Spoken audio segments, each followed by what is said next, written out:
దాదాపు ఇప్పుడు టైం అయితే 3:16 అయితే అవుతుంది. మనం ఇప్పటికీ చాలా ప్లేసెస్ అయితే కవర్ చేసామన్నమాట. విరూపాక్ష టెంపుల్, నీకు అంటే చాలా ప్లేసెస్ కవర్ చేసాం కదా, నాకు గుర్తులేదు, నేను చెప్తా మరి. లీస్ట్ ఉంది నా దగ్గర, సో అన్నీ చెప్తా. ఇంకా కవర్ చేయాల్సిన ప్లేసెస్ ఏవేవంటే అంజనాద్రి టెంపుల్ చూడాలి, ఇంకోటి పంపవనం అనేసి అక్కడే ఉంటది, తర్వాత వాలి సుగ్రీవులు గొడవ పడిన చోటు, అది గుహ ఉంటది, అవన్నీ ఉన్నాయి. మనం అంజనాద్రి పర్వతం లేక అంజనాద్రి బెట్ట వెళ్ళాలి అంటే బోటు ద్వారా వెళ్ళాలన్నమాట. సో ఇక్కడ నుంచి మళ్ళీ మనం రిటర్న్ అవుతున్నాం. రిటర్న్ వేసి మన లగేజ్ ని కలెక్ట్ చేసుకుని అక్కడ నుంచి బై వాక్ ఒక 5 minutes వెళ్తే బోట్ ఉంటుందంట, లైక్ ఒక 50 rupees ఛార్జ్ చేస్తారంట. ఓకే, దట్స్ ఫైన్, బోట్ దొరికితే చాలు. తర్వాత అంజనాద్రి పర్వతం పెండింగ్ ఉంది. ఈరోజు స్పెషల్గా మనకు శ్రీరామనవమి కాబట్టి తప్పకుండా వెళ్ళాల్సిన చోటు అంజనాద్రి పర్వతం. ఎందుకంటే పూర్వకాలం నుంచి మనకు భక్తుల నమ్మకం, తర్వాత ఇక్కడ ఉన్నటువంటి ప్రజల నమ్మకం ఏంటంటే హనుమంతుడు అక్కడే అంజనాద్రి పర్వతం పైన జన్మించారు అనేసి ఇక్కడ ఉన్నటువంటి భక్తులు అందరూ కూడా విశ్వసిస్తారనమాట. నేను ఇంకొక విషయం, చాలా విషయాలు మాట్లాడాలి మీ దగ్గర.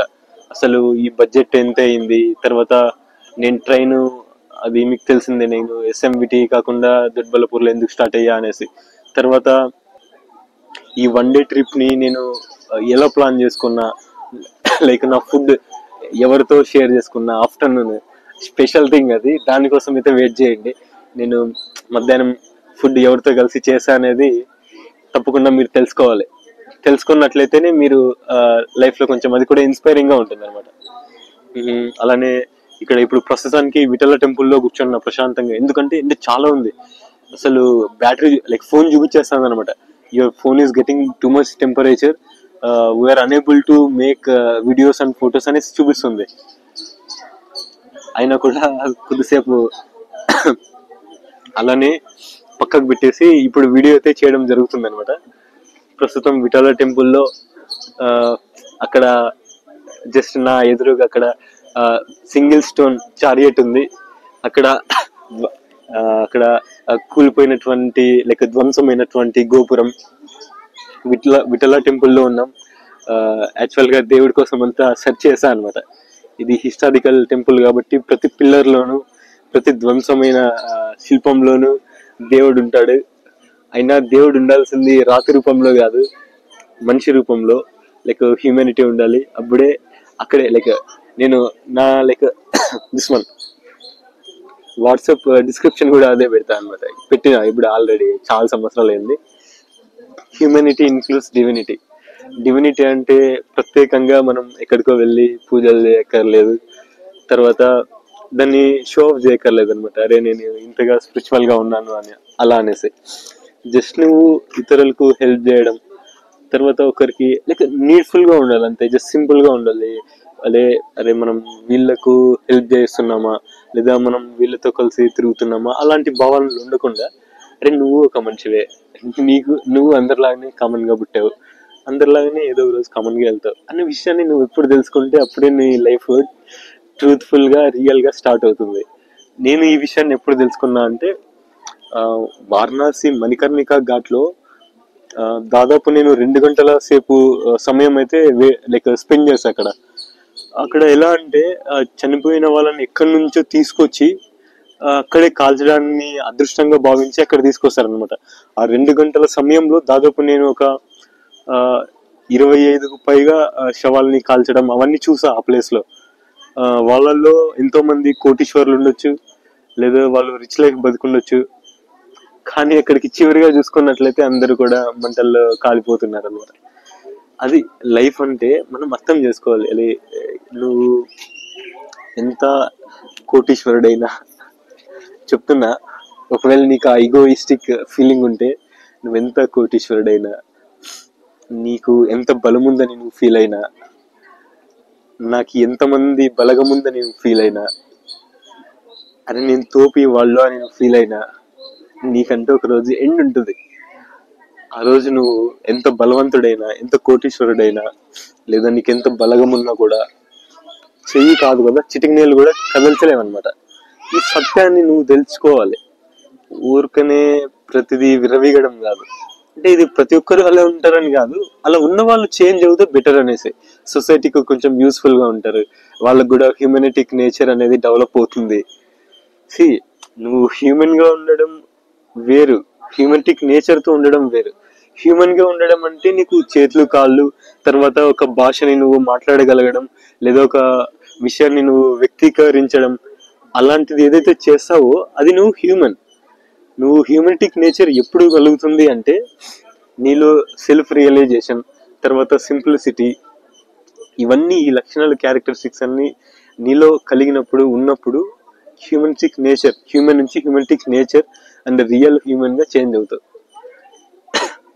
అంతేగాని నువ్వు ఎన్ని టెంపుల్స్ తిరిగినా, ఎన్ని వ్రతాలు చేసినా, నా దగ్గర డబ్బు ఉంది, నేను ఏం చేసినా, అలా అనుకోకండి ఎవరు.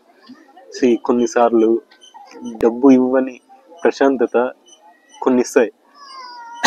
యాక్చువల్గా రియల్ హ్యాపీనెస్ ఎప్పుడు స్టార్ట్ అవుతుందంటే నువ్వు ఇతరులకి చిన్న హెల్ప్ చేసినప్పుడు కూడా నీకు అప్పుడు తెలిసిపోతుంది, చాలా హ్యాపీగా ఫీల్ అవుతావు నువ్వు. అసలు వాళ్ళ నుంచి థ్యాంక్స్ కూడా ఎక్స్పెక్ట్ చేయాలనిపించదు. అదే రియల్ హ్యాపీనెస్.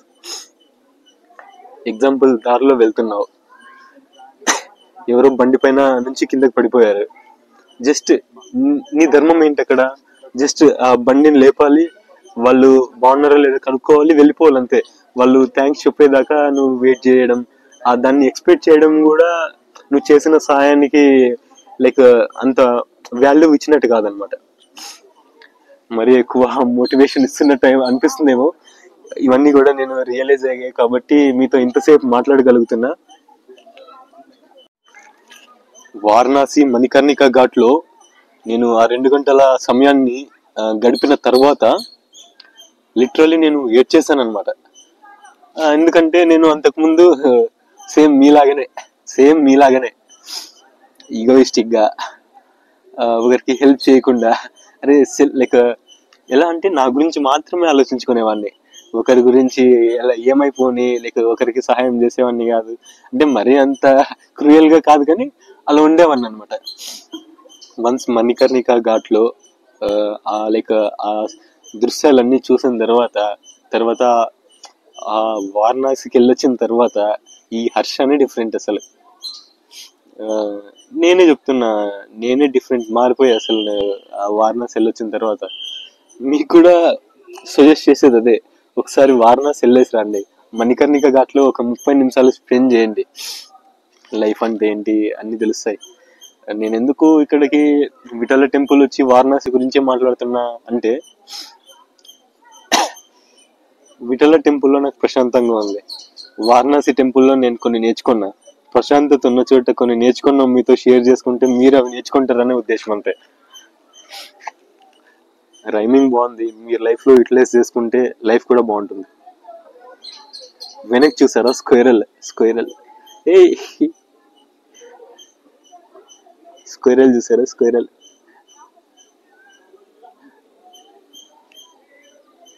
స్క్వేరల్ చూడండి, స్క్వేరల్.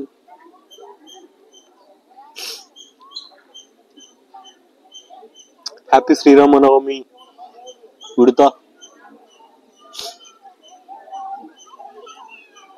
యువర్ లక్కీ, రాముడు నిన్ను టచ్ చేశాడు, అందుకోసమే నీకు గుర్తులు వచ్చాయి అన్ని. మా అమ్మమ్మ గారు తర్వాత కొంతమంది చెప్తే అదే నేను నమ్మాను అనమాట. బట్ ట్రూత్ ఏంటో నాకు తెలియదు. అది చూడండి ఎంత క్యూట్ గా నా వెనకాలే దక్కుని స్టెప్స్ పైన ఎంత గంతులు వేస్తుందో కదా.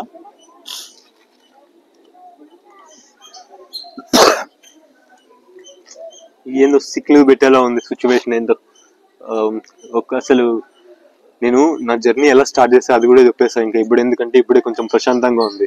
మళ్ళీ రైల్వే స్టేషన్ వెళ్ళిన తర్వాత ఛార్జింగ్ పెట్టుకోలేదంతా చిందరబందర.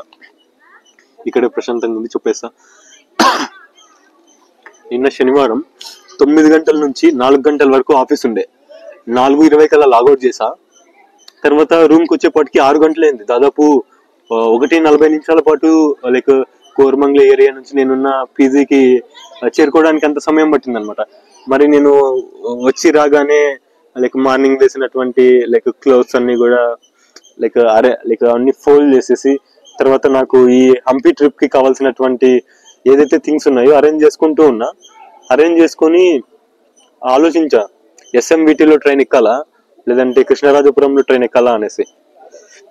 తర్వాత ఓకే, మన దగ్గర ఎలానో మంత్లీ పాస్ ఉంది, దుడ్బల్లపూర్ వెళ్ళామనుకో ఒక 32 కిలోమీటర్స్ సేవ్ చేసిన వాళ్ళు అవుతాం. 32 కిలోమీటర్స్ అంటే దాదాపు 45 రూపీస్. బెటర్ ఈ 45 రూపీస్ ని మనం హంపీలో ఏదైనా ట్రావెల్ కి కానీ లేదంటే ఫుడ్ కి కానీ యూటిలైజ్ చేసుకోవచ్చు అనే ఉద్దేశంతో ఇక దుడ్బల్లపూర్ లో ట్రైన్ ఎక్కడం అయితే జరిగింది. ఇంకా అక్కడ నుంచి ఇక్కడికి చేరుకోగానే ఒక 7 o'clock అలా అయింది. ఇంకా మార్నింగ్ స్టేషన్ కి రాగానే స్టేషన్ లోనే ఒక 10 రూపీస్ ఇచ్చేసి లైక్ అక్కడే స్నానం చేసుకోవడం, ఫ్రెష్ అప్ అయ్యేసి ఇంకా జర్నీ స్టార్ట్ చేయడం జరిగింది.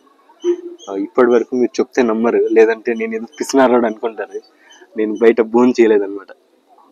లైక్ ఇంటి నుంచి తెచ్చుకున్నటువంటి కొన్ని పల్లీలు ఉంటే లైక్ కారం పల్లీలు, అవి తిన్నా అంతే. తర్వాత మధ్యాహ్నం భోజనం ఎవరితో చేస్తా అని ఇంకా ఇప్పుడే చెప్పేస్తాను మీకు, ఎందుకంటే మిమ్మల్ని వెయిట్ చేయించి ఇబ్బంది పెట్టడం కూడా నాకు ఇష్టం లేదు. ఆఫ్టర్నూన్ నేను విట్లా టెంపుల్ రావడానికి అక్కడ కొంచెం ఎంట్రెన్స్ ఉంటుంది అనమాట. అక్కడ నా ఫోన్ స్విచ్ ఆఫ్ అయిపోయింది. అప్పుడు ఛార్జింగ్ పెట్టుకుందామని కొద్దిసేపు కూర్చున్నా. తర్వాత కొంతమందిని అడిగితే ఆఫీస్ రూమ్ లో ఛార్జింగ్ పెట్టుకోవచ్చు, వాళ్ళు అలో చేస్తారంటే సార్ని అడిగేసి ఛార్జింగ్ పెట్టేసి బయట కూర్చున్నా. ఇంకా మార్నింగ్ నుంచి ఏం తినలేదు కదా నేను, నాకు ఆకలి అవుతుండే. నా బ్యాగ్ లో ఇంకా చూస్తే బరువులు బొందెలు ఉండే, అవి తీసి తినుకుంటూ కూర్చున్నా. ఆ లోపే లైక్ టాయిలెట్స్ క్లీన్ చేసే వాళ్ళు లంచ్ టైం అయింది, వాళ్ళు బాక్సెస్ తెచ్చుకొని కూర్చున్నారు. ఒక అతను వచ్చి కూర్చున్నాడు అనమాట. అతనితో నేనే మొదట మాట్లాడా, ఎక్కడి నుంచి అన్నా మీరు, ఏం పని చేస్తారు అంటే, బ్రో నేను ఇక్కడ పాకి పని చేస్తాను, టాయిలెట్స్ క్లీన్ చేస్తాను అన్నాడు. ఇంకా నేను బురుగులు బొందులు తినుకుంటుంటుండే, ఆయన బాక్స్ ఓపెన్ చేశాడు. నాకు ఇంకా అలాంటి వాళ్ళతో మాట్లాడడమే ఇష్టం నాకు. లైక్ లైక్ ఎంత లో ఉండడం కూడా ఇష్టం లేదు. వాళ్ళను జెన్యూన్ పీపుల్ అనమాట వాళ్ళు. ఇలాంటి వాళ్ళు మనసులో ఏమనుకుంటారో లైక్ వాళ్ళు బయటకు కూడా అదే చెప్తారు. సో అలాంటి వాళ్ళతో మాట్లాడడం ఇష్టం కాబట్టి కొద్దిసేపు వాళ్ళతో మాట్లాడాలనే ఉద్దేశంతో నేను తింటున్నటువంటి బూందీలు వాళ్ళకు అన్నంలో లైక్ స్టఫ్ గా కొన్ని ఇచ్చాను. అంతలోపే వాళ్ళకు కొలీగే పాకి పని చేసే ఆమెనే వచ్చారనమాట. వచ్చి కూర్చున్నారు. ఆమెను కూడా పలకరించి, ఆమె పేరు చిట్టమ్మ, అతని పేరు అనిల్. బాగా చాలా పేర్లు కూడా గుర్తున్నాయి. ఒకవేళ నేను ఆఫ్టర్ 2 years 3 years వచ్చినా కూడా వాళ్ళ పేర్లు గుర్తుంటాయి. ఎందుకంటే వాళ్ళతో కూర్చొని వాళ్ళ భోజనం నేను తీసుకొని భోజనం చేస్తా కాబట్టి. నేను బుందీలు ఇవ్వడం వల్ల వాళ్ళు నాకు కొంచెం రైస్, తర్వాత వాళ్ళు కూడా మంచి కర్రీ ఏం తెచ్చుకోలేదు. వాళ్ళకు ఉన్నటువంటి డైలీ ఏం తింటారు వాళ్ళు, ఒక కారం పొడి తెచ్చుకున్నారు అనమాట, గుడ్డు కారం. చాలా టేస్ట్ ఉండింది. ఎందుకంటే నేను ఇన్ని రోజులు హాస్టల్లో ఉండి చప్పుడు అన్నం, ఆ చారులు అవన్నీ తినేసి ఇక్కడికి వచ్చి ఒక విధంగా ఆ గుడ్డు కారం తినగానే నాకు చాలా టేస్ట్ అనిపించింది. చెప్పే వాళ్ళతో చాలా బాగుంది అనేసి. ఇంకా వాళ్ళు తెచ్చుకున్నది కొంచెం అనేసి జస్ట్ టేస్ట్ చేస్తాను, ఎందుకంటే వాళ్ళు అడిగారనమాట. నేను బూందీలు ఇచ్చినందుకు మాతో ఓకే బాబు భోజనం చేయన్నారు. ఇంకా చేయను అంటే వాళ్ళు ఏమన్నా మరి ఫీల్ అవుతారు అనేసి మంచిగా కూర్చొని మాట్లాడుతూ భోజనం చేశా. చాలా విషయాలు అయితే డిస్కస్ చేసాం. ఇక్కడ హంపీలో ఎలాంటి పంటలు పండుతాయి, నీటి సరఫరా ఎలా ఉంది, తర్వాత రిమైనింగ్ నాకు ప్లాన్స్ ఉన్నాయి కదా లైక్ ఎక్స్ప్లోర్ చేయాల్సినవి, అంజనాద్రి పర్వతం కానీ, సుగ్రీవారు లైక్ వాలీవురు, అవన్నీ కూడా లైక్ ఈ ఆఫ్టర్నూన్ సెక్షన్ లో ఫినిష్ చేయగలనా లేదా, ఇవన్నీ టాపిక్స్ కూడా నేను వాళ్ళతో మాట్లాడడం జరిగింది అనమాట. వాళ్ళు కూడా చాలా ఓపికతో నా దగ్గర కూర్చొని అన్నిటికీ సమాధానం చెప్పారు. లైక్ తర్వాత ఇక్కడ మోస్ట్లీ అయితే హంపీలో మనకు బనానా, తర్వాత షుగర్ కేన్ అయితే ఎక్కువ పండిస్తారని చెప్పారు వాళ్ళకి తెలిసిన మాత్రంగా. నేను అబ్జర్వ్ చేసినప్పుడు కూడా షుగర్ కేన్ అండ్ బనానా ఎక్కువ. అండ్ ఇక్కడ సైడ్ ఎక్కువ అంటే నల్లరేగడి భూమి ఉంటది అనమాట, అంటే శనుగులు ఎక్కువ పండుతాయి. అది ఇంకా ఏంటంటే తుంగభద్ర నదిలో మార్నింగ్ చూసినప్పుడు వాటర్ ఏం అంతగా లేదు, జస్ట్ కొద్దిగానే ఉండింది. అండ్ ఇక్కడ ఉన్నటువంటి ప్రజలు, రైతులు ఎవరైతే ఉన్నారో వాళ్ళు కూడా మోస్ట్లీ తుంగభద్ర నది పైన డిపెండ్ అవుతారని నేను చెప్పను.